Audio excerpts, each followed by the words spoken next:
everyone. I think I have his screen off. There you go, because he bounced last time.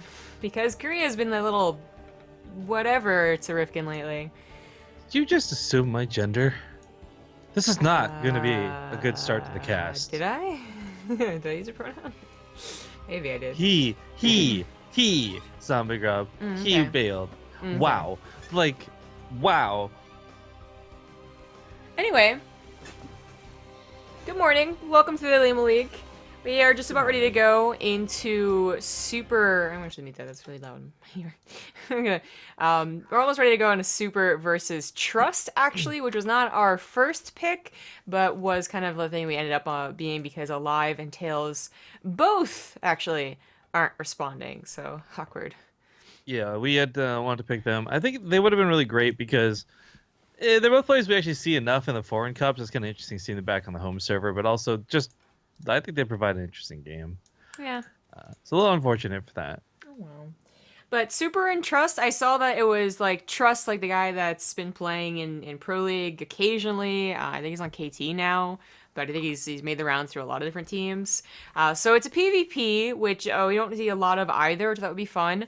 And that's just kind of what we landed on. There's a lot of really good players today, though. So like if the first round doesn't really tickle your fancy, I suppose the second round probably will. Give me Innovation, Keen, Pet, Byun, Hero. I think that's actually, I should probably check because I think at the time I saw CJ, but I don't actually think it is. I think it's Team Liquid, but I never memorized their capitalization like some other people.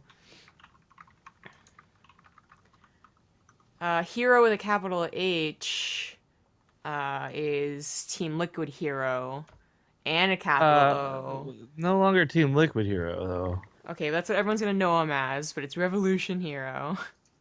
Kim Jun. Okay, I just read his Hangul, that's a lot better. This might actually be CJ Just Hero, hold on.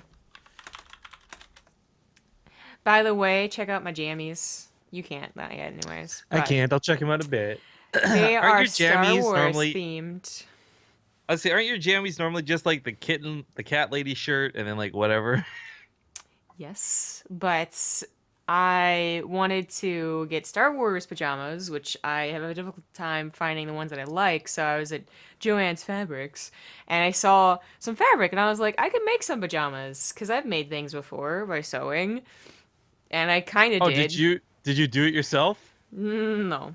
I was, and then my mother basically was like, this is too advanced for you, so I'll do it. Because the top had, like, this hood, which I thought was cool, but in reality, like, is really a pain to sew together. So she ended up doing it, and then she got frustrated with the hood, so she did the pants, which are really easy, so I didn't even get to do those. So my mom made me my clothes. She hasn't done them in, like, 20 years. What I'm kind of envisioning here, and obviously, again, I don't get to see this at the same time you guys do, is I'm just imagining, like, a really terrible, like, pantsuit thing like that's been homemade. No, not exactly. By the way, I have confirmed, at least, unless there's like a lie, which I think Olivia actually manually inputs their Korean names, so I don't think it's a lie, but that's CG Antis Hero. So that's pretty damn cool. Along with Innovation, probably one of the top names, I suppose, coming into the Olimoleague. Now that's Pro League's over, and GSL's over, and the Caspa Cup's over, so that's pretty cool. Also, let's not forget, Innovation got knocked out the last time we saw him. We were expecting him to go like through to the finals and just be a badass, but oh, yeah, of course. Sad, man. You know, being this top name doesn't necessarily always translate to online play, or, well, yeah, to online play. And sometimes they have their baddies too, of course. So I mean, it'd be really cool if Innovation versus Hero happened in this bracket. They're on both the same sides of the bracket, but there's a lot of other players today. I was listing them until I got caught up on Hero, like Young Reality, Stats, etc., that could take them out. Thank you to Ganchathor87 for the 28-month resub. Let's get into this first game. It is a best of 3. It's a PvP. In the top left, on Apotheosis, he is trusT. And his opponent in the bottom right. You actually get to see him quite often nowadays. It's going to be the Blue Protoss Super. in a very rarely, not often seen Korean PvP. I would also like to give big props, credits, and thank you to Tilo, Nathanius, and all the other wonderful people hosting the channel currently. I know some of this is auto-hosting, some of it might be active, Loco as well. Big love to all you guys. Yeah. Thank you so much. Not bad. So I was like gasping because usually Dopin has been reserved for all the Korean Terrans. Yeah. So I guess actually, they're opening their doors. Forgot about that. To the Protoss, the scummy Protoss. It's the only way to win. If you can't beat them, join them. Something like that. Totally, totally. Well, trusT looks like they're going to be wanting to get aggressive fairly early on. It's kind of the trick about PvP, is that, like, okay, a pylon without a gateway seems useless, but sometimes it's actually not. We see a lot of this, I think, more on Frozen Temple, where it's not that big of a map anyway, so if, like, you do have to warp in back at home and then run across the map, it's not that bad, but, oh, yeah, it's a proxy Stargate. That's, I think it makes a little more sense than a gateway push, again, on Apotheosis just being so long. Like, even if you made a depths that shade across the map, that'd take forever. But this is, like, a really close Stargate. Like, he could have definitely put it up here and hoped not to be scouted. He could have put it up here, hoped not to be scouted, and still been pretty close. But this way, Super's actually looking for any type of proxy pylon. Unfortunately, it doesn't go deep enough to see this. By the way, just before this gets too underway, because it's about to kick off, I'll give you like an 8 out of 10 of those jammy jams. Yo, I love my jammy jams. Okay, the top is Rey from Star Wars, and the bottom is like panels of Star Wars. So they have like all the characters and all the font and cool effects and stuff. I like it. Plus, this one has a hood and comfy It has little. a hood. Yeah. That's actually pretty legit. You know, yeah, exactly. That's right. why it took so it was so difficult to make. Hoods are difficult. I can bump that up to a 9 out of 10, and that hood definitely adds a point. Yeah. Anyways, Adept's gonna try to transfer in, but nice block out of trusT as he throws that pylon down to keep the shades out. Nice. Super not turning around, and on the other side of the map, playing around with the Adepts down here, but don't think he knows about the Oracle yet, and this is gonna be a bit of a surprise. He does pass by the Nexus, gives that little bit of an alert. Again, if it was like up here, then they wouldn't have been alerted until it was actually in the mineral line. Unfortunately, most Protoss builds do open up with a Mothership Core fairly quickly. So, like, as long as they're paying attention to their base, which a lot of, pro Protoss will, they'll have that overcharge. And look at this. This is where that Oracle ends up helping a little bit more than normal. It starts killing the Adepts. If trusT's own Adepts had made it through, this could have been devastating. But as we can see, another overcharge pops off. Oracle out of range, but it's almost out of juice. 4 kills, not too bad. Yeah. Finally get some other anti-air to really push that back. It was definitely abusing the range of the pylon, which is kind of cool. Some other Protosses might have just left immediately, but it's actually sticking around, trying to edge out that. Gets 4 probes, where originally it was getting absolutely none. But was that really worth the proxy? I don't know. Like, the proxy's really not that big of a deal, in my opinion. Like, you're not gonna... Well, some PvPs go into Phoenixes after. I don't think that's gonna be his plan. So even if the pylon gets killed, he'll have a second Oracle. Bother's making that one. The first Oracle's still alive. And this will still provide that scouting and maybe potentially more probes. And behind it, like, the Nexus isn't that far behind, and they're a pretty even worker count, so... Yeah, Super's mining a little bit better, but actually not even... They're kind of exchanging back and forth. It's not that much better. What's interesting, though, is that Super gets, like, the kind of late, almost counter Stargate. At least, like, counter Banshee. Well, the Oracles with the Revelation should be able to keep an eye on everything for a very long time. I really... For trusT... Alright, numbers-wise, right now, this very moment, it's not so bad. I was really expecting his opener to do so much more, though. Like, you dedicate something like a Stargate on proxy like that, and I don't know. It's not supposed to be something that barely trades. It's supposed to be something that really gets you ahead. Yeah, the proxy always adds in that little bit of, like, okay, I really mean to do something, but as I said, I don't know if it's going to be so... I am digging this Oracle control. Well, yeah.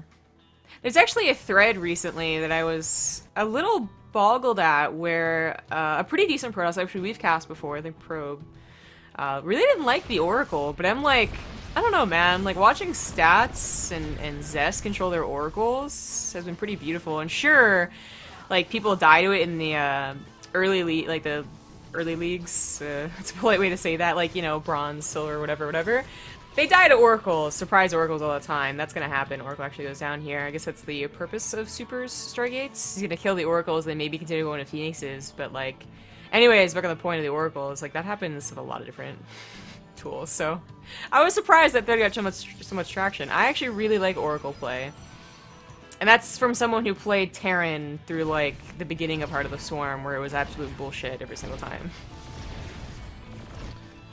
Hey, K2K Star just hosted us for 62 viewers. Thank you very much, K2K Star. Cool. Well, PvP in Korea, another oracle goes down, usually gets pretty aggressive in the early game, and it certainly did. They both have done well enough to get to this mid-game for sure. Nexus on the way for both parties, one on gold, one on not. Shout out to K2K Star, by the way. I just had to do some creep, and there, I guess, Heroes of the Storm player. Streamer? Something like that. Cool. Big love, big love. Now I was gonna say really quick, speaking of just like the fact that it is PvP, it's Korean PvP especially, this is like more often than not discussed about the way foreigners are trying to adapt to the Korean style of PvP, and we started seeing a lot of charge lots, faster archons, things like this. So this is certainly really cool to see this play out so differently. I mean, granted, this is mostly on trusT. Playing that proxy Stargate the way you did, it forces the game to go a different direction. But it's still really neat to see this just play differently than expected, even that considered. Well, the fun of Blink Stalker Disruptor, oh, the feedbacks were real. Didn't actually kill anything, though. Just stopped from picking more stuff up. Blink Disruptor might be a lot of fun, and it's actually one of the ways that Sneeb, I think, not necessarily dominated in PvP, although he did dominate the finals, but it's one of the ways that he kind of got an edge over the Koreans, who aren't used anymore to playing Blink Stalker Disruptor. I really enjoy that style, but Mass Adepts, I guess, can be cool too, whatever. If the Phoenix is gonna Warp Prism, that actually is, like, really, really big. That's supposed to, like, literally exactly what trusT is doing, what every port else does. You bring that with your push, especially on such a long map as Apotheosis, and it is your only line of reinforcements. Even if you have a slow proxy pylon, which isn't a bad idea, but is rarely used anymore, it's still, like, you know, it's slow warping. So you need that Warp Prism to actually continue the attack. It's quite the army marching down, though. Yeah, it is. It's got a lot of Adepts.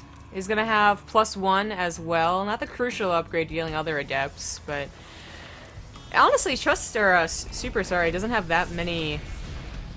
Should probably switch these. No, wrong button. But Super doesn't have that many Adepts himself, just by going President Enclaves. They're more being warped in now.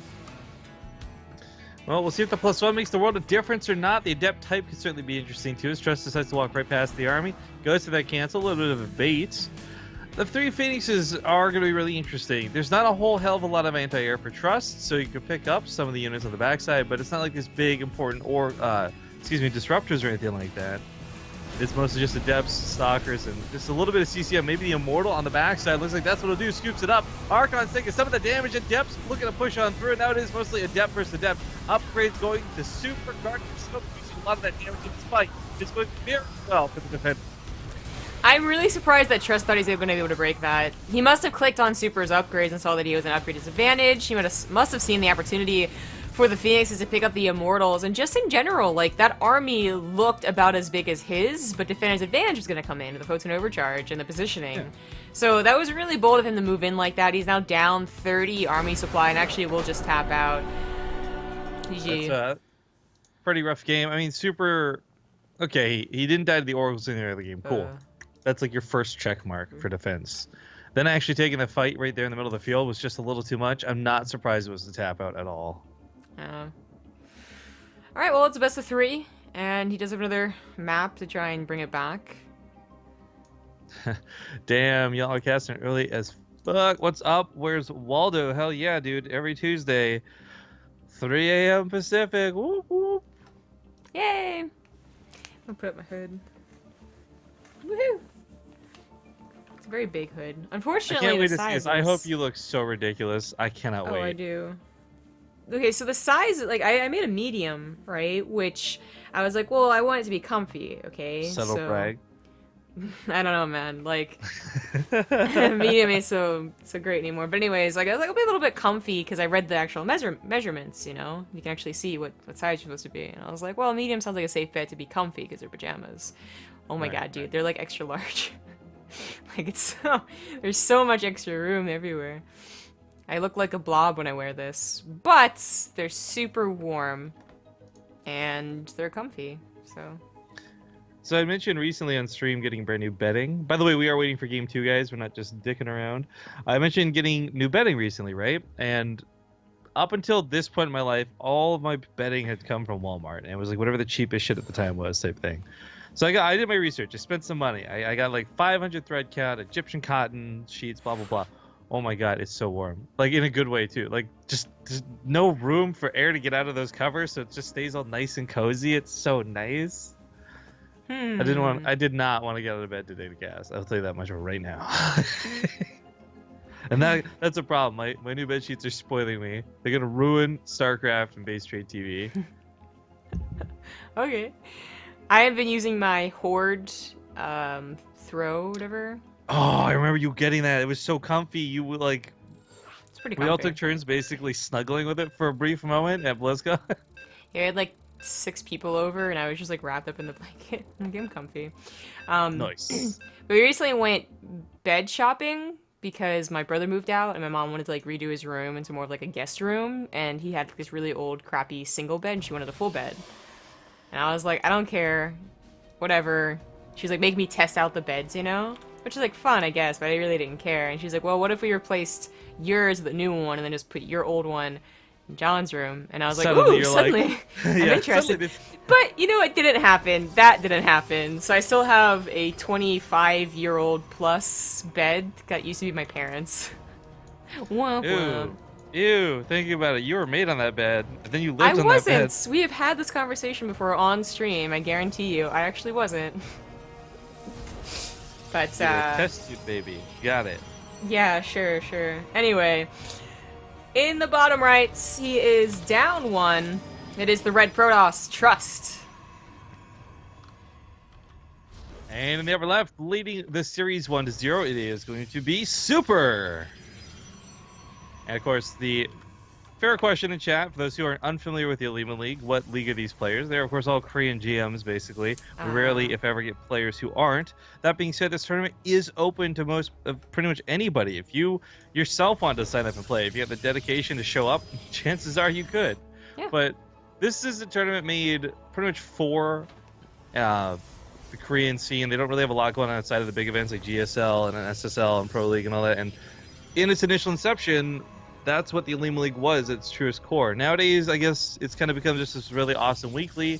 We don't see all of the biggest name players, but now that's the end of the year, we're certainly starting to see more of them, which is really cool. Yep, that is for certain. We actually had a couple of people, not pro gamers, show up and already get knocked out, but they found the experience or the opportunity to like play against one of their favorite players to be really quite enjoyable. Yeah, I remember the Team Liquid crew always showing up. Scrubs that they be, trying to battle cruiser proxy like innovation and stuff. Yeah, exactly. And I was gonna say they're Pro League. Hey. Anyway, yeah, especially with the prize pool being like really decent for a weekly, it's really nice to see more and more of the like top tier, like oh my god, it's innovation, actually show up. It's Super now being the one to go for a proxy. Just to sell out a little bit before moving on, guys, quick reminder that the prize pool for this, speaking of which, is made entirely possible thanks to you guys contributing to the Patreon. Patreon.com/Olimoleague. I think the prize pool each week is probably one of the bigger prize pools to boast, and it's all thanks to you guys making it possible through that awesome thing known as crowdfunding. Yes. Now this is awkward. Motor Core goes a scout for proxy pylons. The Adept through the middle. Both actually miss where the proxy pylon is, and it's a proxy robo with a gateway. Ooh. So really all in from Super here. This is a nice bit of payback for a proxy he just had to deal with, but the nice block with the pylon keeps the Adepts out of the base. I was gonna say the proxy robo though can be so very deadly. That immortal coming out as quick as it does, whereas trusT may even invest in a warp prism right away on his side. Well, the Stalkers would eventually clean up these Adepts. It'll take quite a while. These Stalkers trying to get something done. Trying to get the... If they get the pylon down, that'd be huge. I mean, there's one thing that trusT knows, despite the scouting being denied on the main base, and that's that Super has not gone for a Nexus at this time, so it's getting really pretty late. Tries to actually body block with the Stalkers of his own. That was pretty cool, so Super will lose the Stalker right off the bat, but it's more about this Immortal timing, and maybe a Warp Prism if he's going to try and really surprise trusT, who still has not scouted the proxy, but has got to know something's going on. Like, this lack of a Nexus for so long is really suspicious. Unfortunately, he has no idea if it's going to be a Dark Shrine in here, or a Stargate probably would have already hit, so I guess he knows that it's not one of those, but I think it really is like, okay, where is the proxy? Like, there's got to be at least a gateway down, right, for you to be aggressive, and he's just unfortunately missing it. And now it's been revealed that Immortal timing is a little too quick to come from home base. Nice force field, grabs a Stalker immediately, and this Nexus has not completed, so the cancel is still available. And things aren't looking so terrible for trusT in the defense. Starts building pylons. Warp Prism is on the way for, both parties actually. So trusT can micro his Immortals. He can also eventually have a counter set up, but so can Super. He's close to it anyway. And he has expanded, but this is of course like... Uh-oh, fight. It's the expansion, maybe it gets past. I'm actually surprised that trusT tried to engage here. But also, you know, your Robo is on the front. So if they push out, if they defend, you're going to lose a pretty important tech facility. Observers, Warp Prisms, Immortals, of course. trusT pushes out and takes the Nexus. So it's worked out kind of interestingly for trusT. I talked about the Warp Prism coming out, not with the intention of it being a big influencing factor, but the fact of the matter is, it was helping keep a lot of those units alive in the front line for that first fight. Warp Prism out of Super now on the backside, picking up these Stalkers, keeping them barely alive, dodging those shots from that pylon, but as much as he's dedicating to this, he will have to fall, and he won't even get the pylon for it. Feels bad. I think he was focusing probes on it there, not the pylon, initially. Only gets 4 probes for his troubles, and this is the problem. He's gonna lose a pretty important production facility. Super once again going for that bit later Stargate, but ooh, a double Stargate, in fact. Oh, that's gonna be a big surprise. trusT is gonna move in, potentially, and be like, okay, I got a bigger ground army, but then be surprised by a good number of Phoenix. Or not. That probe was our... What? How did that probe get in there? It just walked in there. That's a really good question. Okay, never mind. Actually, a Super might have put that down because he noticed the probe before I did. Or maybe he did notice it after putting it down, so he canceled the second target. I'm not sure which one. I'm thinking it's one of those things that are so low priority, you're just kind of like, I'm not going to bother with that. I'm not sure that Super can hold, though. Like, the engagements happened beforehand actually went better for trusT, even though it looked a little bit scary. And he does have an army supply lead. He takes out the sentries. Immortal still lives for Super, and he has that Warp Prism to micro, so I guess he's one of the sentries, but does he have a Mothership Core? He does not. That pylon means nothing. Avoider is on the way. That could certainly help. If it's not focus fired, at least. Nice use of the high ground there. Super might just hold, but of course the question is always, like, then what? Can he hold and then some? It's been so much damage, and this is the volatility that is PvP, right? Like, I love the idea of the Void Ray trying to use what he can to help with this. No amount of micro that will make up for the lack of army. GG gets called, and we are going to have the series tie up now, 1-1. Yeah. Pretty good start. What I like about this is we're not only getting a different point of view at the PvP scene in Korea, but it's also, this is not what we've been seeing and hearing about in the past. Like, this is actually just 2 games. Different players each game choose to proxy, shake things up, and leads to a very different mid game as a consequence. The aggressiveness is still something that is always almost a trademark to Terran, or Koreans rather. Korean Terrans always a I guess phrase stuck in my mind, but yeah, the aggressiveness of Koreans is usually pretty well known, and PvP apparently for them has been a lot about the early aggression. Third map is going to be Super's, or... Wait, who were just gonna say? trusT and Super. Yeah, Super's choice. I got that right.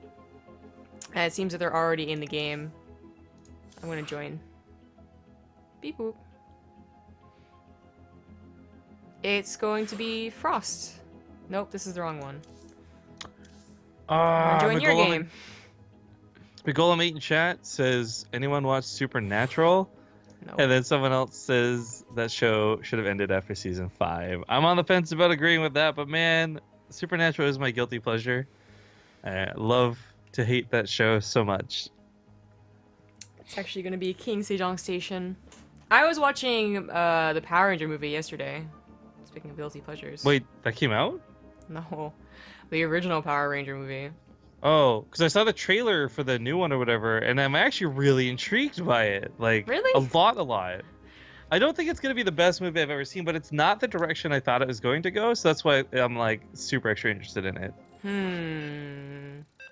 I don't know. I really don't like it. It looks like to me what the Goosebumps trailer looked like, and I was actually initially really excited for Goosebumps, and then it got Dude. It got decent reviews. So when it came out on Netflix, I actually tried to watch it, and I thought it was just terrible teenage drama. You know, like not even campy funness. It was just bad, and like nothing to do with Goosebumps for like the first hour.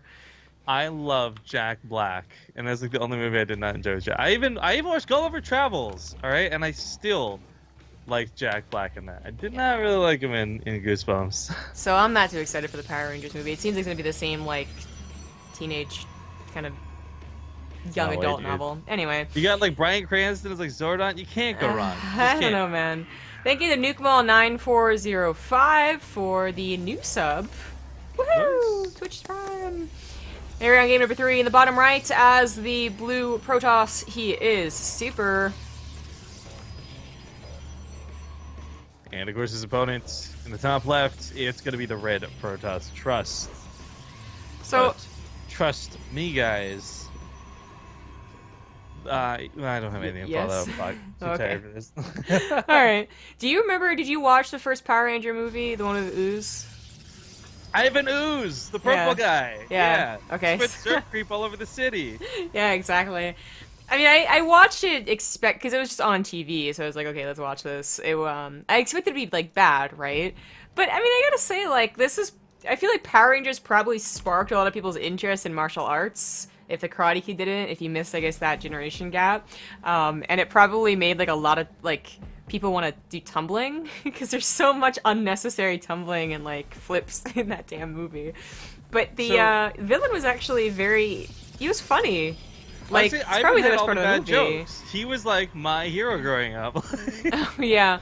Well, there's like a lot of jokes that I didn't even get when I was younger, for sure. Like when he's killing, what's his face, the computer that they all talk to or whatever.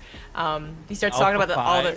Thank you. He starts talking about all the things that he missed, like the Black Plague and the Spanish Inquisition, and I definitely did not get that when I was younger. Thank you to Jahasi for the 9-month resub. Here we are with not a proxy, but just hidden tech here. Twilight Council, probably in a Dark Shrine event, I guess. But it's going to be hard to stop Super from scouting that something is up, as there's no wall here, unlike the other 2 games. Super is scouting, of course, near him. They both have proxied near each other now at this point. I don't think this Mothership Core's going to be able to find it. Just checking for like the Stargate proxy that sometimes happens over here. So it really will be up to the adepts to scout in the main base and be like, okay, something's up, something's missing. There's the Dark Shrine. Sneaky, sneaky. Well, someone in chat asking about when is Beyond going to be shown. Believe you me, guys, we'll get to see Beyond before the day's out, but he's currently playing against Pet. I'm not sure if that's being held for us. We did request, hopefully, their fingers crossed, that gets held for after this series, but same time, I didn't expect this to go 1-1. I didn't expect this to be close at all, to be honest, but I love that it is, and I love that we're in Game 3, and trusT, I mean, this is kind of an interesting scout for Super. He's not dedicating to this just yet. I really wish he would send a transfer in, though, and look to see, like, wait, why is there nothing here? This has got to raise so many red flags. Yeah. I mean, the Dark Shrine expand build used to be pretty popular. Of course, trusT not expanding quite yet. So a lot of processes were like very wary of it. But you know, the last 2 games have not been about the Dark Shrine. They've been about aggressive maneuvers with a Stargate or a Robo. So either he's like, okay, taking off, like, okay, what other tech can we bring out here? Or he's not thinking about a Dark Shrine because it was more about just being aggressive in general. That might be the case. He is prioritizing the Immortal before the Observer, and the DTs have been warped in. Are warping in. Takes so damn long. There we go. But Super. He's gonna be able to force field them out at least from the main, so no worry about losing too many probes or, you know, God forbid losing the pylon that powers the robo. Okay, or not. I thought he was gonna be paying attention. Oh no, he needed to get that force field, that physical block. One of the DTs actually gets into the main. Now the question is, does he have time to get this? It looks like he's going for probe kills. If he had just focused on that pylon, I don't know if that would have killed it in time. But now it's trapped, it's awkward, and this has been surprisingly well dealt with. I don't think one DT can kill the pylon fast enough. But if he had both DTs in here, then he might have gone for it, realizing that's the only thing powering the robo. And that could have been bad. Shout out to Far Fumble for the Twitch Prime sub. Woo! Thanks so much. So, okay, Super could have dealt with that even better, but he did deal with that. He's unfortunately down 7 probes. He does have this... I guess he had the faster Nexus, but actually he was not... He didn't have any probes on it, so never mind. That works out pretty well for trusT. Now 6 probes up, mining just that much better, off of 2 bases. And of course, he still has his Twilight Council tech, and he still has the ability to warp in DTs.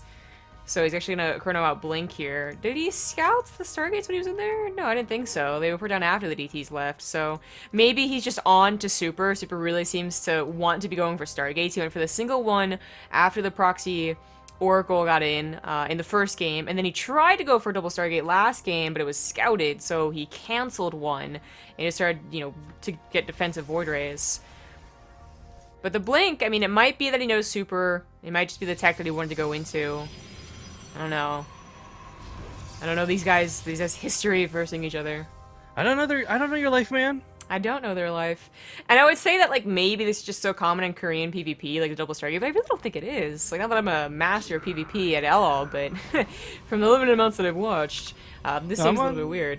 I'm on that same train. Like, this absolutely seems out of place and different and strange and all these other weird things. But the question really is, like, is this going to work? Like, there's probably a good reason this isn't a standard go-to the same way it isn't in the foreign scene. Quick shout out to Weetabixes, by the way. Thank you for the 15-month sub.